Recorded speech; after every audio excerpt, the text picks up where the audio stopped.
Hindi na hinintayin ng contractor na si Sara Diskaya ang pag-issue ng arrest warrant laban sa kanya na ayon sa Pangulo ay lalabas na sa linggong ito. Voluntaryo siyang sumuko sa NBI. Sumuko naman sa Pasig Police ang pamangkin niyang kapwa-akusado sa anomalya sa flood control project. May report si John Consulta. Inaasahan na rin nating lalabas ang warrant of arrest na ni Sara Diskaya itong linggong ito. Ang anunsyong yan ni Pangulong Bongbong Marcos, inunahan na ng contractor na si Sara Diskaya. Naka-face mask siya na dumating sa NBI headquarters sa Pasay City. Kasama niya ang abogado at kaanak. Nakunan din ng GMA Integrated News ang pagdating ng maletang dala ng isang babae na kalaunay dinala sa palapag kung nasaan si Diskaya. Nung una pa lang na lumabas itong isyong flood control project anomalies, napag-uusapan na itong mga ganyang strategy. Hanggat maaari, iwasan yung harassment ng pagsaserve ng warrant. Kaya ito yung pinakamagandang solusyon, no?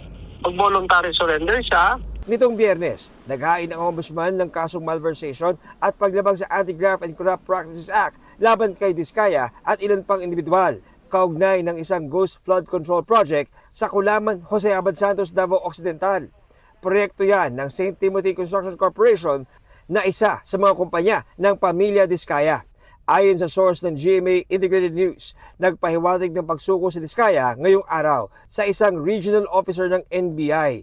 Sila na rin ang nag-ayos ng seguridad sa pagsuko ng bilyonaryong negosyante.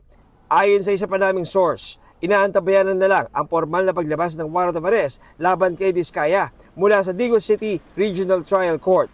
Kapag nangyari yan, posibleng magsagawa ng return of warrant kung saan kakailanganing iharap si Diskaya at ibalik ang warrant sa korte nag-issue nito.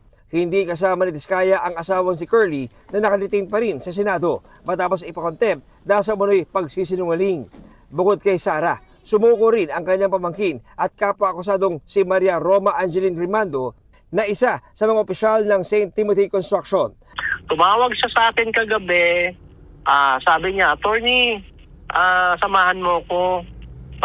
Magbo-volunteer akong mag-surrender." Sa voluntaryo niyang ibinigay yung Philippine passport niya. Nagpahiwatig na rin daw ng pagsuko ang 8 opisyal ng DPWH na dawit din sa parehong ghost project sa Davao Occidental ayon sa Pangulo. Samantala, naglabas na rin ng freeze order ang Court of Appeals para sa bank accounts, ari-arian, mga aeroplano at helicopter ng Silver Wolves Construction Corporation at Skyyard Aviation Corporation ng magkakapatid na congressman na sina Eric at Edvic Yap. May mahigit 16 billion na ang pumasok sa mga transaksyon ng Silver Wolves mula 2022 hanggang 2025.